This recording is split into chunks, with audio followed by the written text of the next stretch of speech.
Почитувани, добредојавте во уште едно издание да не се лажеме со Хаджијанев. Овој пат зборуваме за двојната природа на сајбер просторот и за тоа како сајбер просторот и интернет на нештата носат позитивни работи, но и негативни работи. За таа тема не можевме да имаме подобар гостин од продеканот за информатика, професорката Александра Милева, која ќе биде наш гостин и со која всушност ќе поразговараме на теми кои што се мощни, актуелни, но и со кои ќе сакаме да испратиме некои пораки со цел да расчистиме одредени дилеми кои што се појавуваат како резултат на бомбардирањето од информации поврзано со современите технологии, интернет на нештата и генерално интернетот. Александра, добре дојде во Да не се лажеме со Хаджијанев. Методи, добро ве најдов и ви благодарам на поканата. Се надевам дека ќе имаме добра емисија тука.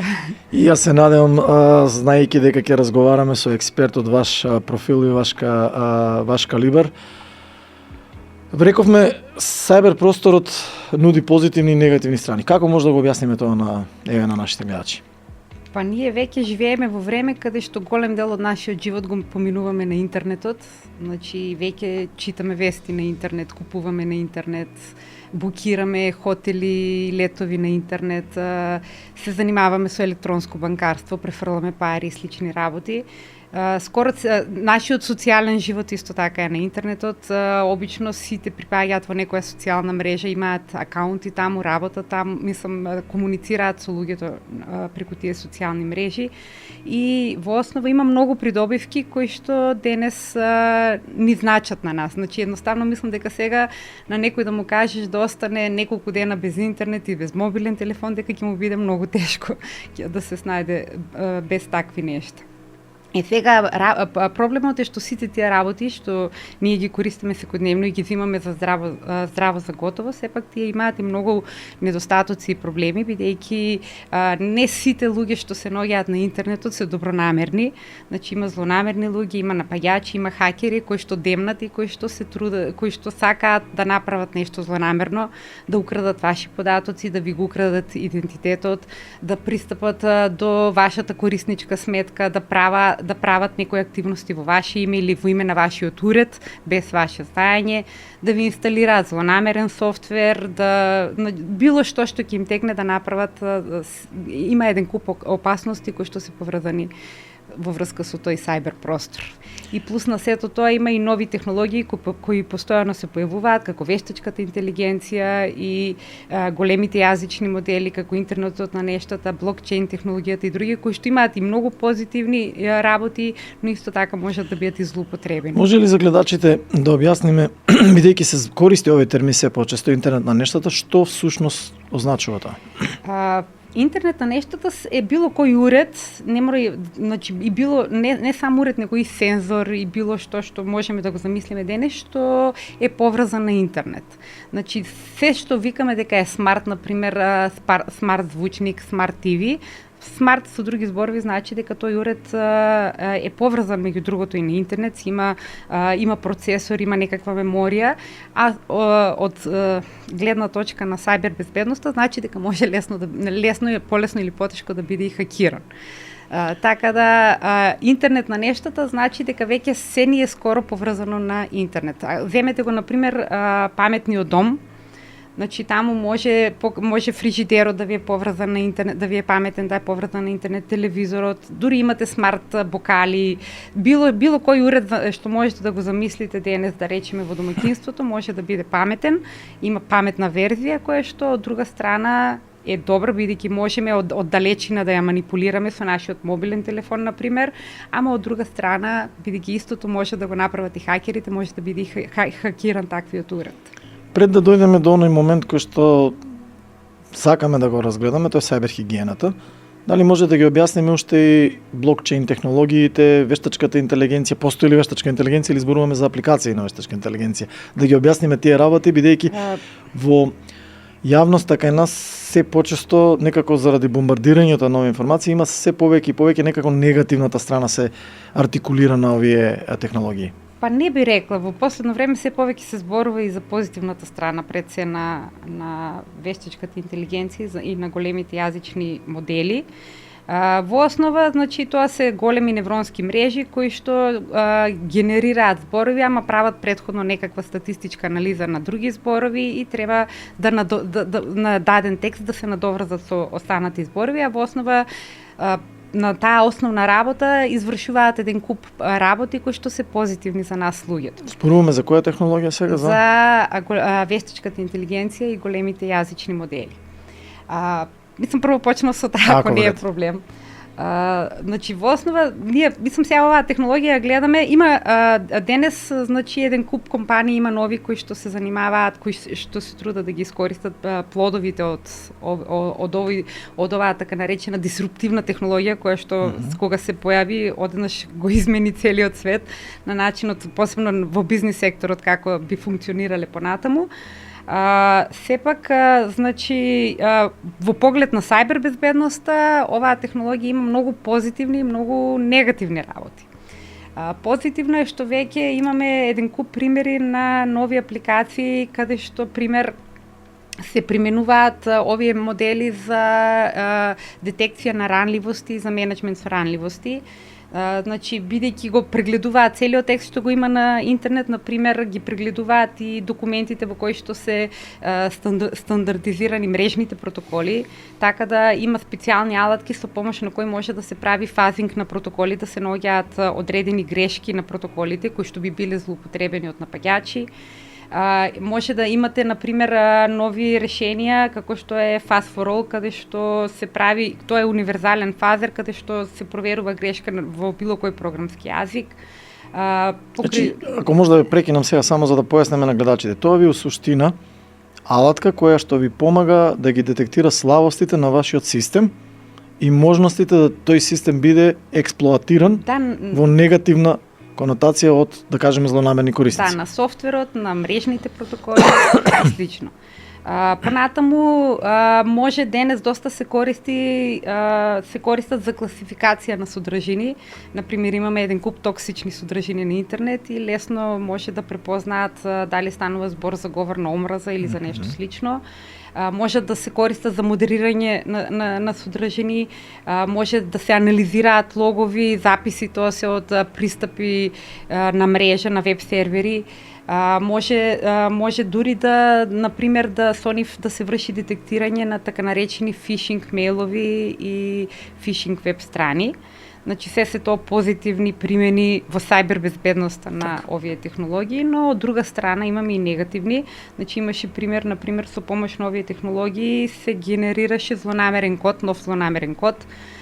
Имаше пример каде што се користат слични апликации што ги користат овие модели на Dark Web-от за генерирање пред се на deepfake на аудио и видео.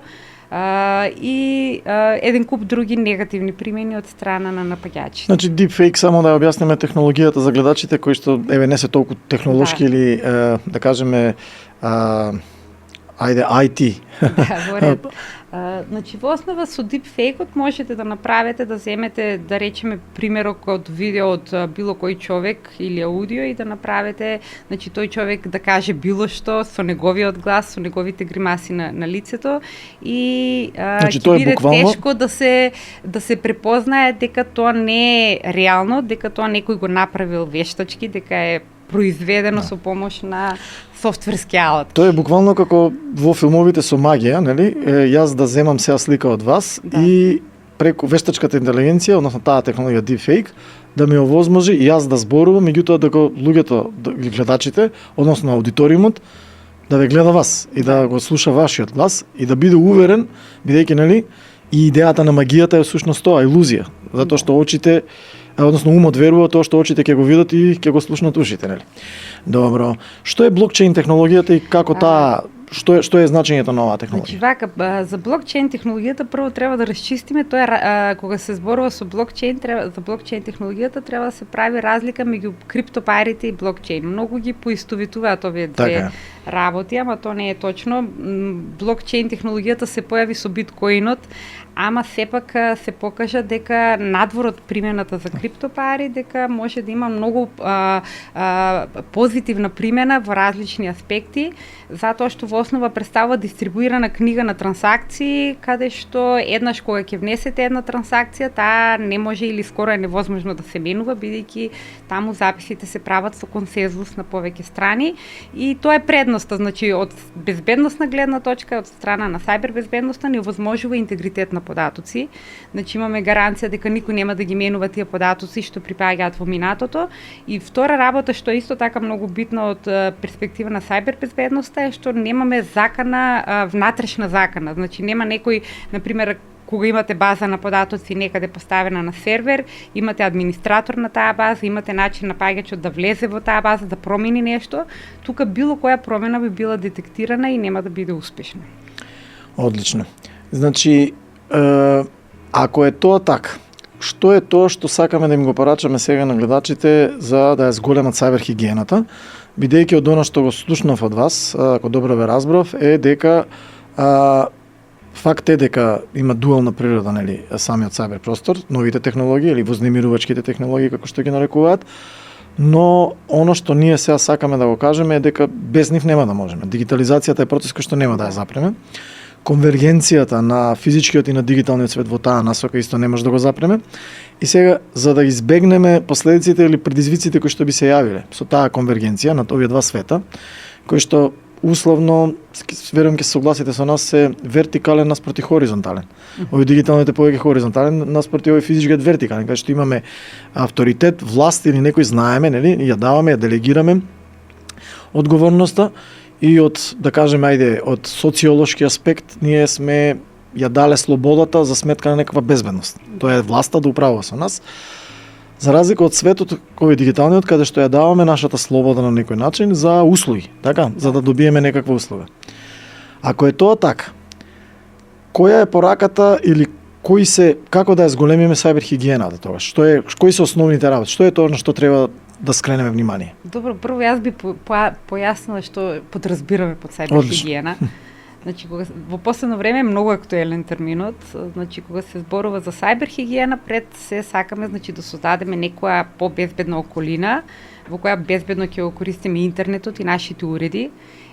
И од една страна ќе се заштитиме најпрво самите себе, ќе ги заштитиме нашите профили, нашите кориснички сметки, нашите банкарски сметки, ќе ги заштитиме нашите уреди, а од друга страна, например, ако работиме во некоја организација каде што сајбер безбедноста е исто така битна, ќе ја намалиме, ќе ми олесниме работата на IT експертите кои што реагираат во случај на компјутерски инциденти.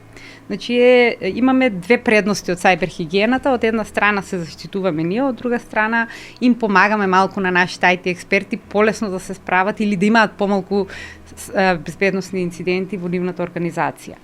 Сега, тоа можеме да го направиме на различни начини. Сајбер хигиена, кога се зборува, има посебно сајбер хигиена за поединци, значи правила некакви што не пишани и непишани, кои што ние луѓето секој за себе треба да ги спроведуваме, додека од друга страна има и сајбер хигиена за самите организации, значи какви безбедносни политики треба да применуваат и што треба да прават, за да се заштитат, да ги заштитат своите асети, своите ресурси што ги имаат, бидејќи сакаме да ги заштитиме и хардверот, и софтверот, и информациите, и луѓето, и репутацијата, бизнес. Има многу работи што една фирма би сакала да ги заштити. Најпрво има повеќе аспекти. Најпрво, значи, ќе почнам можеби со лозинките најдобро. Знаете дека пасворди, така. Да, с пасворди, да, македонски лозинки. Се согласувам. Значи прво е има многу, ние луѓето сме најслабата карика во светот на сајбер безбедноста, затоа што коригираме ако грешам, често викаме, мене нема да ми се случи, зашто баш мене ќе ме нападнат? И тоа, ама и имаме лоши навики со кои што треба да се справиме. И најпрво секоја фирма треба уствари да се справи со навиките на низините вработени и на низините корисници. И тоа значи прво, например, кога имаме сите лозинки најчесто за некаде да се логираме, значи прво треба да има добра практика како да се формираат добри лозинки. Луѓето, например, имаат навика иста лозинка да ја користат на повеќе системи, да користат лични информации или зборови во лозинките, да ги споделуваат со пријатели, со колеги, да ги запишуваат на ливче или во ноутс на мобилен телефон или на во датотека на компјутер. Значи во основа се треба обратно од тоа да се прави. Прво, лозинката треба да е доволно долга и да содржи знаци од 4 множества на знаци, големи, мали букви, цифри и специјални знаци. Сето тоа треба да е измешано. Треба да е доволно долга. Во минатото 8 знаци се сметаше како доволно, ама денес веќе 10 до 12 знаци се смета дека треба да е доволно должина. Понатаму, бидејќи треба да имаме различни лозинки на различни системи, значи добро е да се користат менаџери за лозинки. Ако добиеме предефинирана лозинка од некаде, треба да ја промениме обавезно таа лозинка, да не ја кажуваме никому.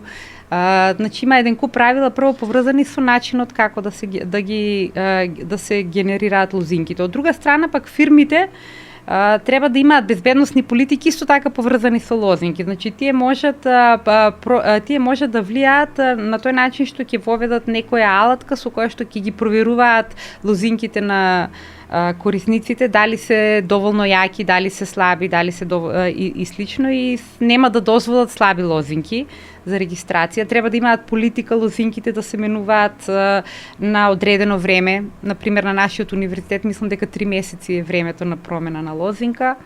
Треба да имаат безбедносна политика, последните лозинки да не се користат, обично 10 или 20 последни лозинки. Сега тука повторно некој, ако многу сака некоја лозинка да ја има, ќе внесе 10 пати погрешна лозинка и пак ќе си ја стави омилената лозинка. Значи, пак крајно се бореме со... Човекот се обидува да ги заобиколи овие безбедносни политики, ама сепак треба да свати дека во негов интерес е дека не треба тоа да го прави.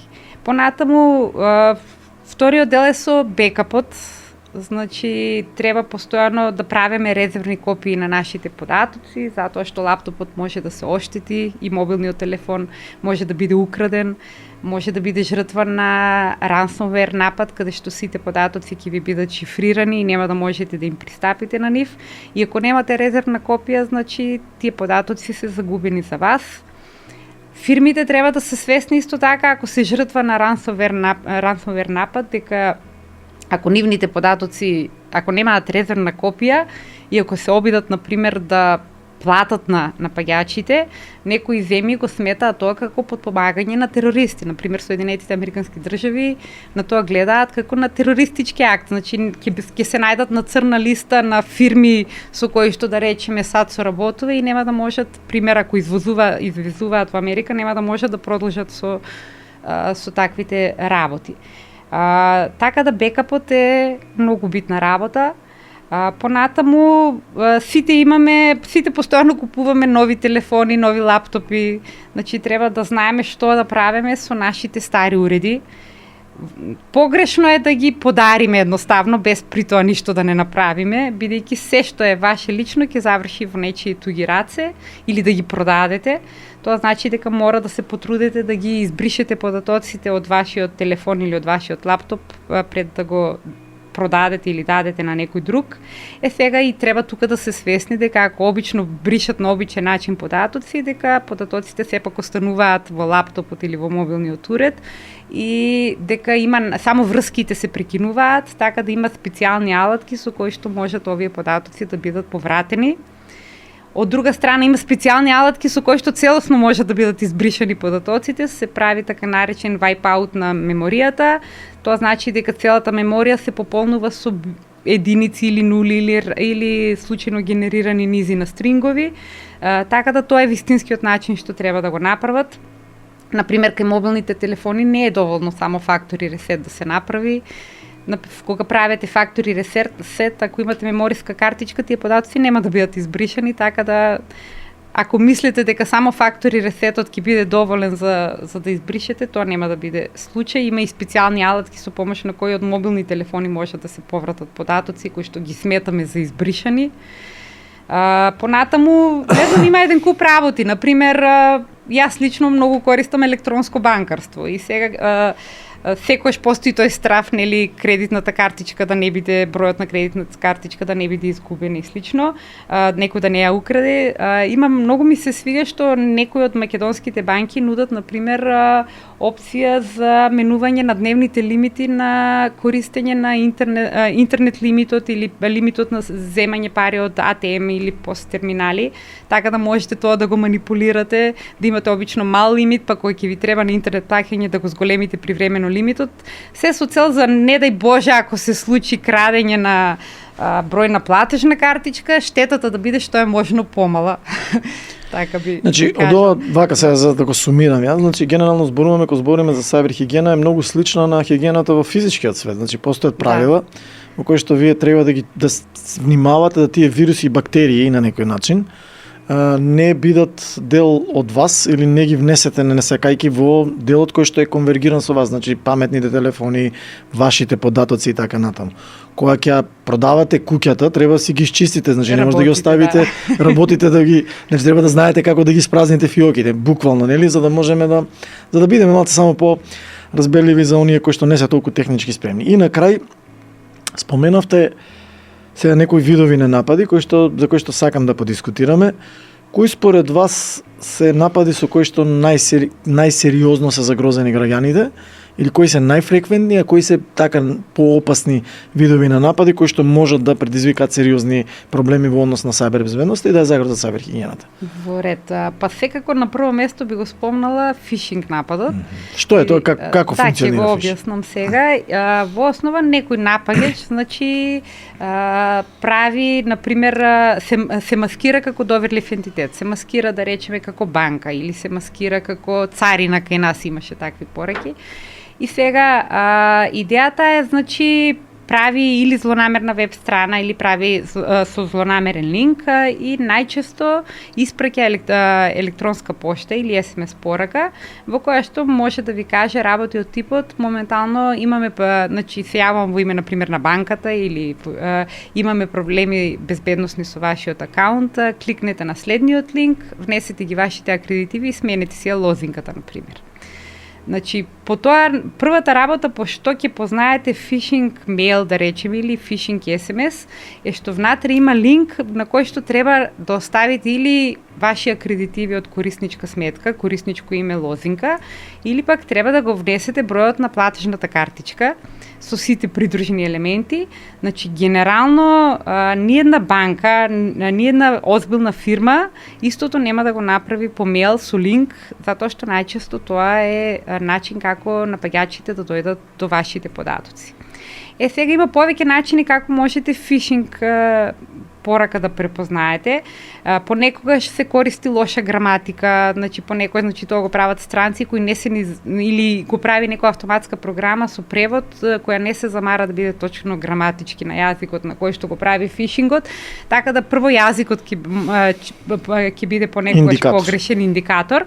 Ама не секогаш, некогаш може и правилно да ја напише на пораката. Треба да се види од кој е пораката, да се види точно, например, дали во пораката го има името на фирмата, а може и да го има името на фирмата, ама може да биде чуден акаунт, како да кажем, или чудна електронска пошта од која добие на таа порака. Така да, во основа не треба луѓето да одговараат на такви пораки, поарно е да отидат во банка, да проверат таму што е проблемот, па таму да си ги регулираат или да се јават телефонски, да.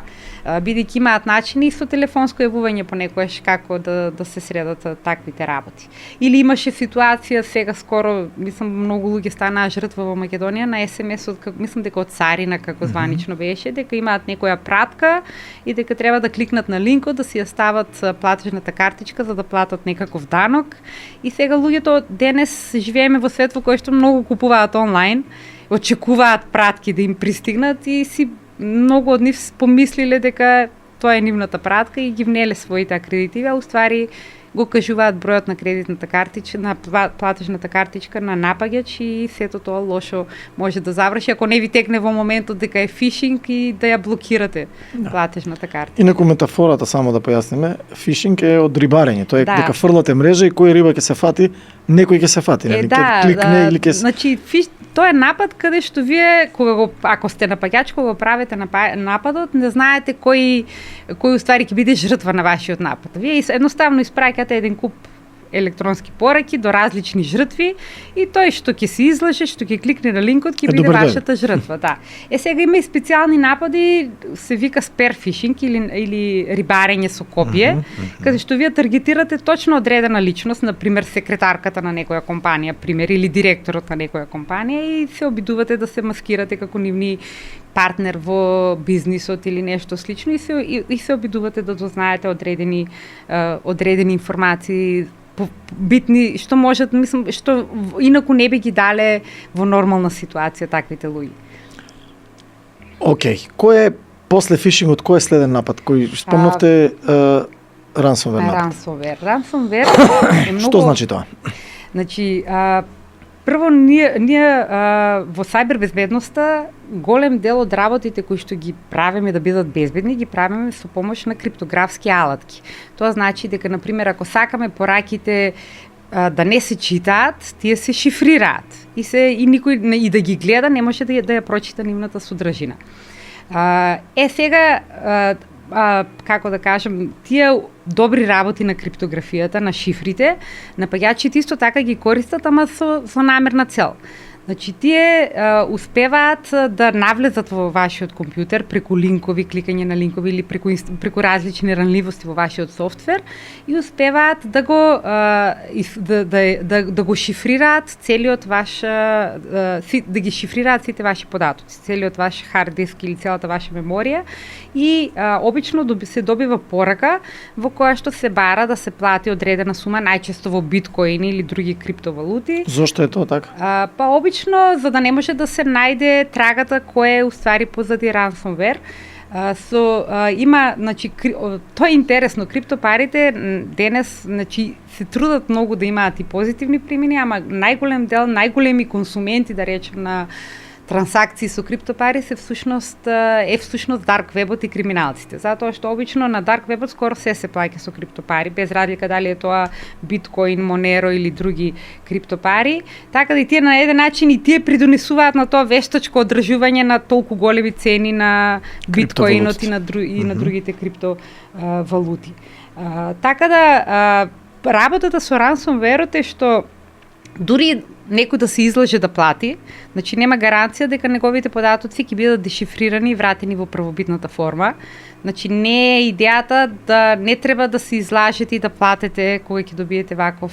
Значи понекој што е фирма некоја, можеби има пари и требаат податоците и можеби ќе се излажи да плати, ама нема гаранција дека податоците ќе бидат дешифрирани. Сега има начини, има да проба со различни компании кои што работат со ransomware напади за некои типови на ransomware напади има начини како да се повратат податоците, за некои нема, ама затоа најдобро решение е да се има резервна копија.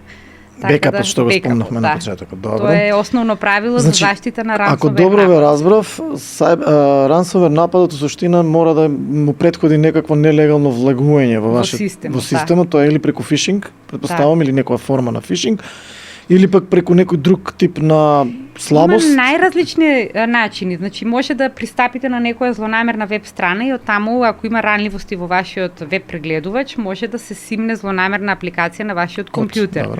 Имате еден куп други начини што на истиот начин завршуваат. Инсталирате нешто злонамерно на вашиот компјутер. Или има луѓе, например, порано беше поактуелно, користеа пиратски страни за симнување на филмови и видеа и аудио датотеки.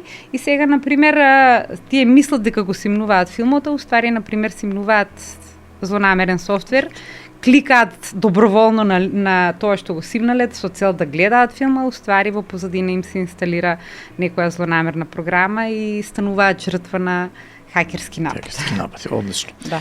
Добро. Колку сега сето ова е поврзано со тоа како организациите, како институциите и како државата ќе направи добра политика за да може да го регулира сето ова, односно да може да ја прво крене свеста кај, да кажеме, корисниците и да може да ги едуцира во крајна линија граѓаните за тоа како да се справуваат или како да се носат со овој процес кој што е неповратен на дигитализација?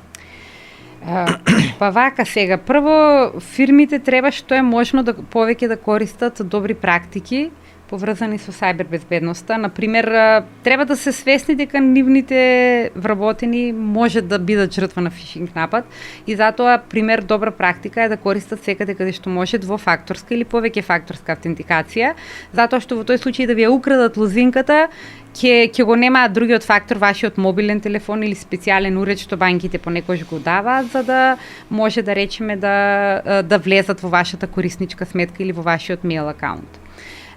Има еден куп такви безбедносни политики кои што треба секоја фирма да ги имплементира и да ги прави.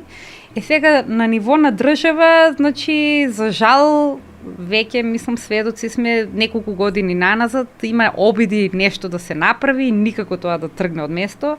Имаме закон за мрежи информатски за безбедност на мрежи информатски системи. Драфт се уште. Драфт, не, да, нацрт закон, грешка скажав, кој што верзијата последна од 2021 мислам дека беше. 23-та ја нешто ја апдейтува. Да, нешто пак апдейтува. Се обидува да го донесат, меѓутоа не го донесат. Прво имаше проблеми, не можат да се решат дали дигиталната трансформација и безбедноста на мрежи информатски системи ќе ги води една агенција или ќе ги водат посебни агенции.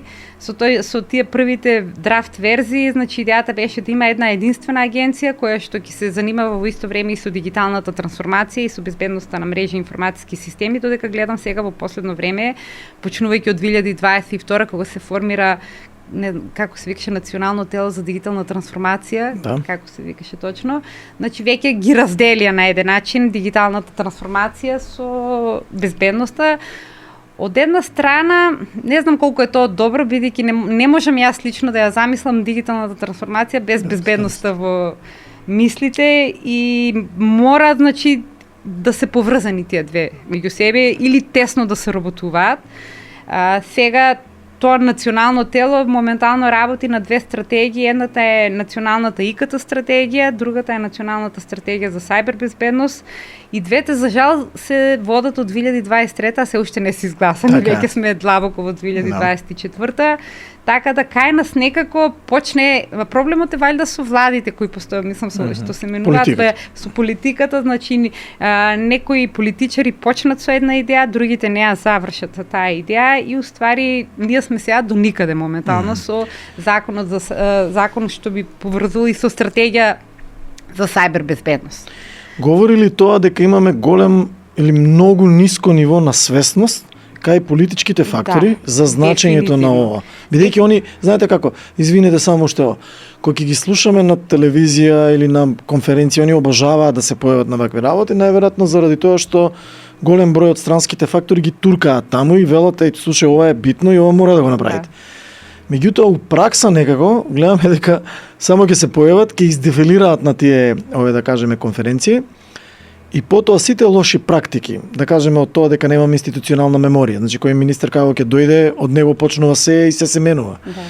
Дека не почитуваат професионални предлози, дека има голема, да кажеме, ќе разберам ајде дека можеби не може да се договорат за, не знам, за некакви си етнички прашања, за и така натаму. Ова се работи кои што сите ги мачат, ова се работи кои што сите ги тиштат и е малку чудно зошто политиканството и овде значи доминира и како да се справиме со тоа? Значи што ни е потребно? Што е тоа што би можеле да го препорачаме, да кажеме, ако случајно, значи се користи, што е тоа што би требало да им се препорача, да кажеме, на идните политичари. Никој не бега од фактот дека цивилната контрола е таа или политиката е таа кој што треба да води државата.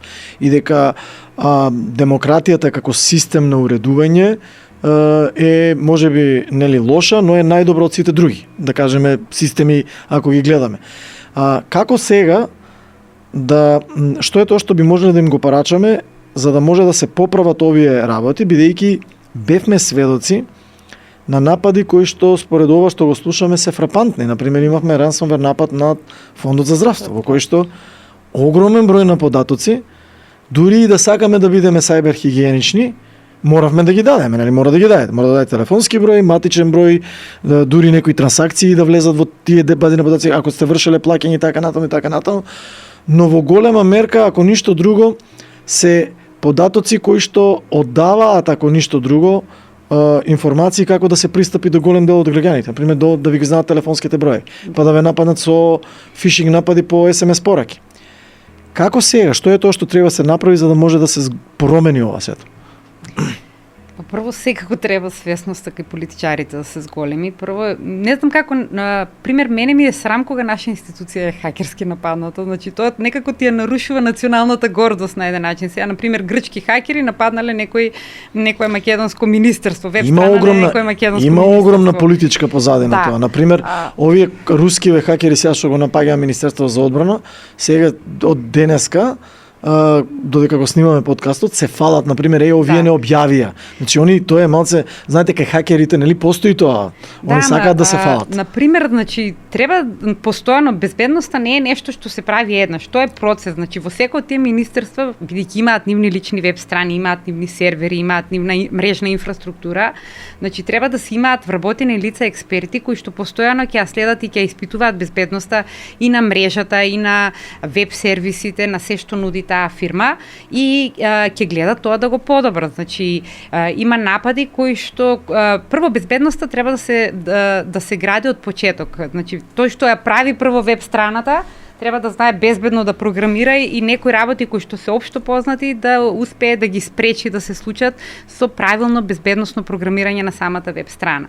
Така да во основа самите треба да си ги скенираат сите тие веб страни, да си ја скенираат мрежата. И сега има проблем кај повеќето македонски институции и ние универзитетите се соочуваме со тој проблем. Значи имаме стара мрежна опрема.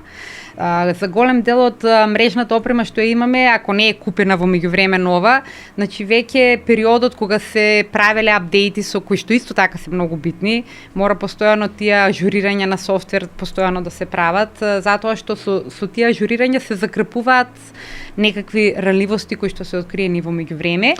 Само да им појасниме, значи тоа ви е исто како кога ќе го загубите клучот и ќе треба да смените бравата, да направите ажурирање на системот преку кој нема да дозволите крадецот да потенцијално да ви влезе дома несакајки. Да, значи тие ажурирања веќе на тие стари системи тешко се прават, значи понекогаш за некој софтвер или за некој хардвер веќе фирмата престанала да прави такви апдејти и има познати ранливости, а да речеме нашата институција мора да го користи тој свич, тој рутер, таа било која мрежна опрема и слично или софтвер одреден, така да тоа се безбедносни ризици кои што бидејќи не сме некоја многу богата држава и не можеме да си дозволиме постојано да бидеме во тренд со хардверот и софтверот, значи понекогаш мора да користиме стара опрема, така да дел например за тие ранливости кои што постојат кај опремата, постоечката опрема на нашите институции, универзитети и слично, дел произлегува токму од таа причина затоа што имаме застарена опрема.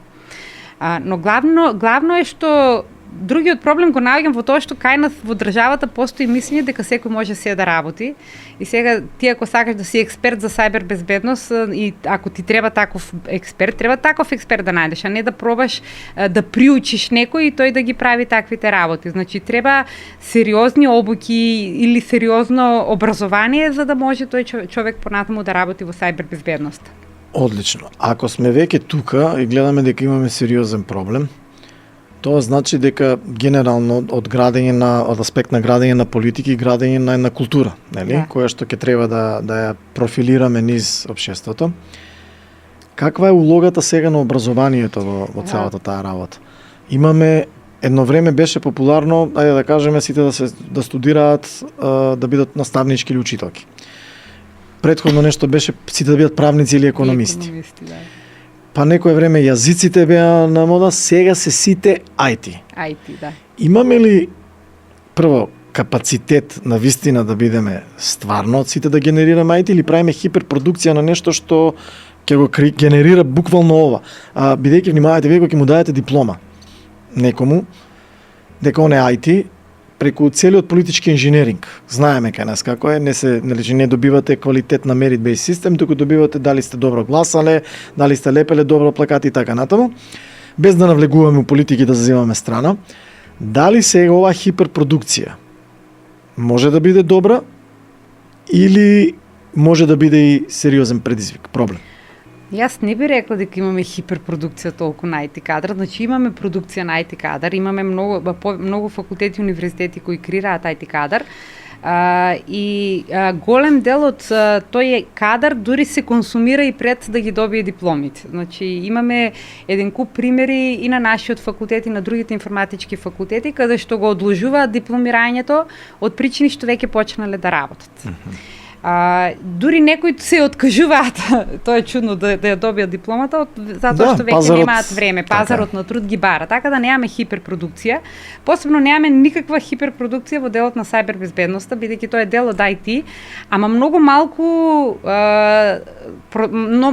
процент од тој IT кадар што го обучуваме се решава да работи во сајбербезбедноста. Некако имаат некоја верзија или страф дека можеби тоа е премногу тешко, не знам.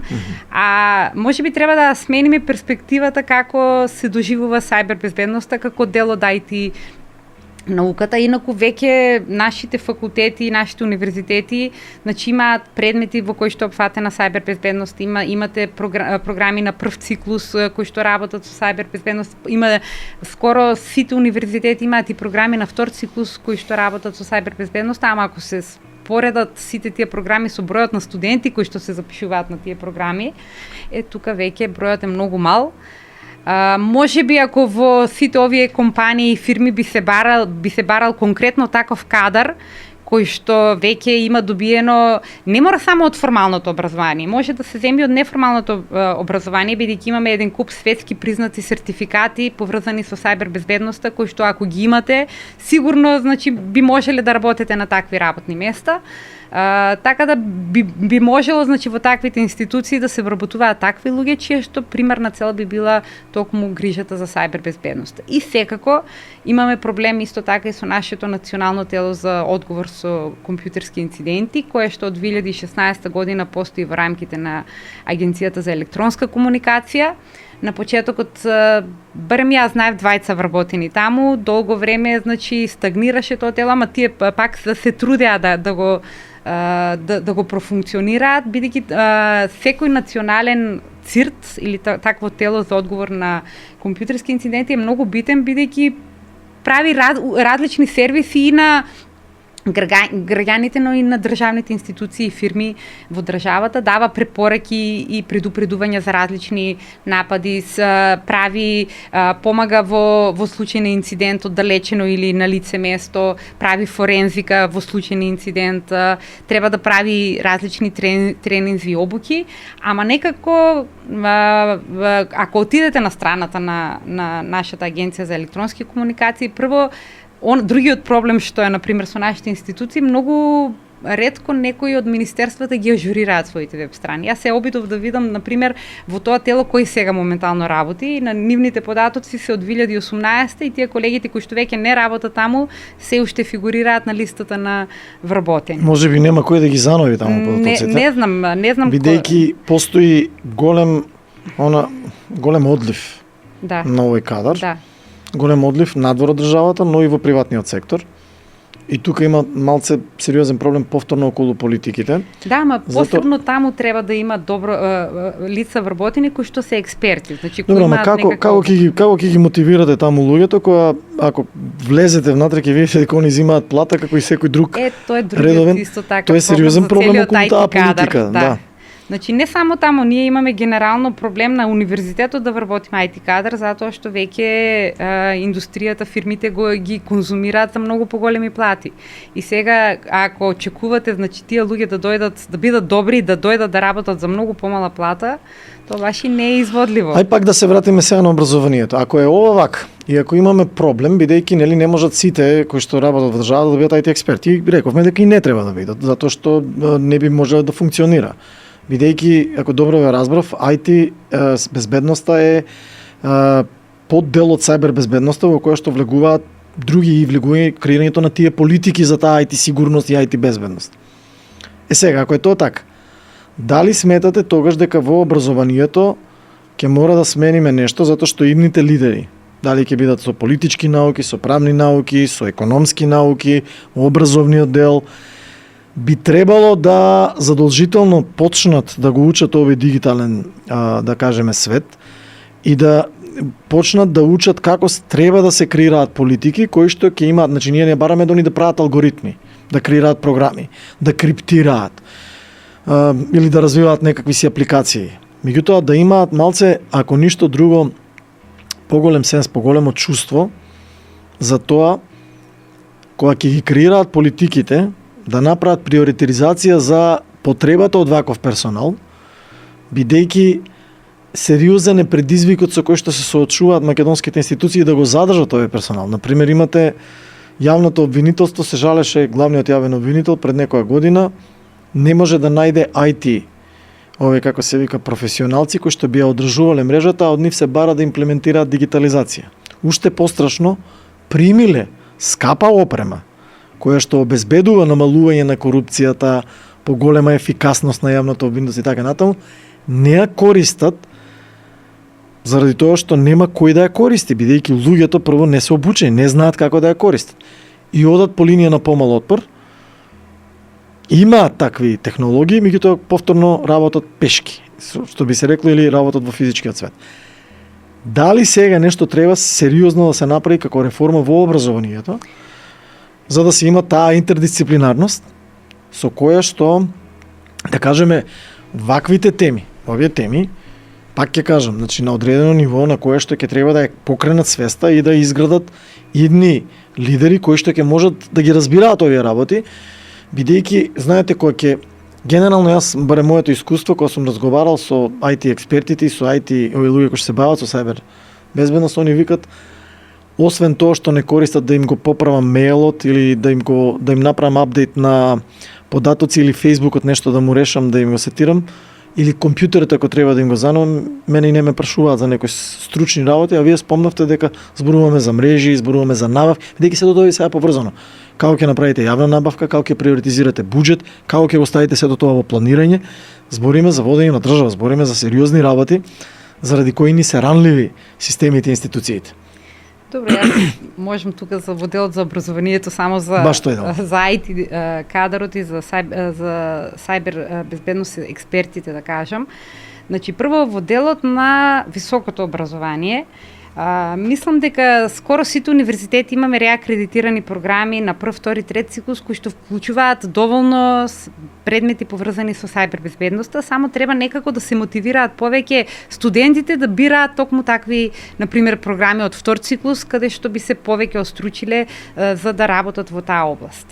Она што фали кај нас како во самото образование е всушност можеби свесноста на младите, на децата за сајбер хигиената.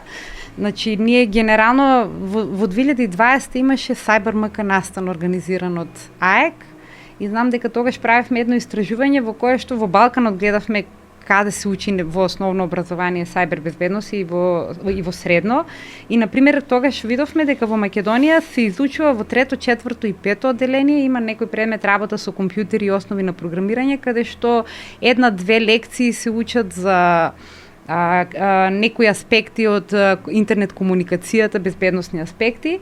Потоа во 6 и 7 одделение имаат информатика, каде што повторно една-две лекции е поврзана за како правилно да се однесуваме на интернет, и во прва година средно има предмет информатика, каде што пак една, две, три лекции е за безбедност на интернет и за злонамерен софтвер и такви работи. Значи прво и основно е што сајбер хигиената прво кај децата треба малку да е повеќе присутна.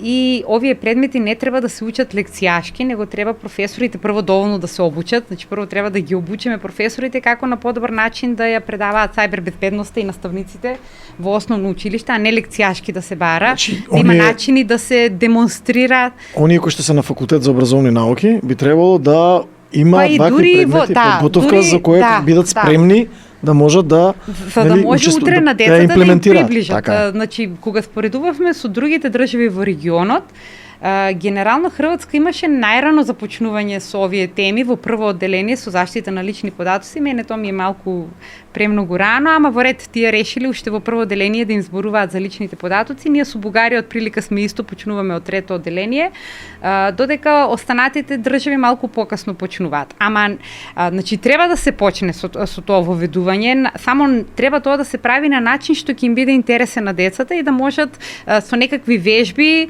за да бидат свесни, например, ако си ја кажат пример лозинката на другарчето, што ќе биде, што може да им се случи.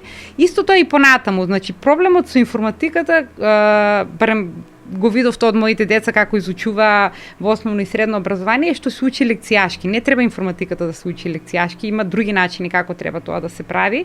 И мора дел од сите тие информатички предмети, мора постојано да има дел за сајбер хигиена, постојано да им се повторуваат тие работи на децата, за да бидат свесни, кога веќе ќе дојдат на факултет, дека такви правила треба да почитуваат ради нивна лична безбедност. Сега на информатичките факултети нема потреба од тоа, ама например на неинформатичките факултети, како што е сега ситуацијата, значи би требало во прва година на сите да се воведе некаков предмет, ако нема за изучување на дигитални вештини, во рамките на тие дигитални вештини да има за сајбер хигиена, со тоа што и таму да има начини како да им се демонстрира што може да се случи ако не се внимателни кога сурфаат на интернет. Со високото образование, значи мислам дека сега сме во добра насока.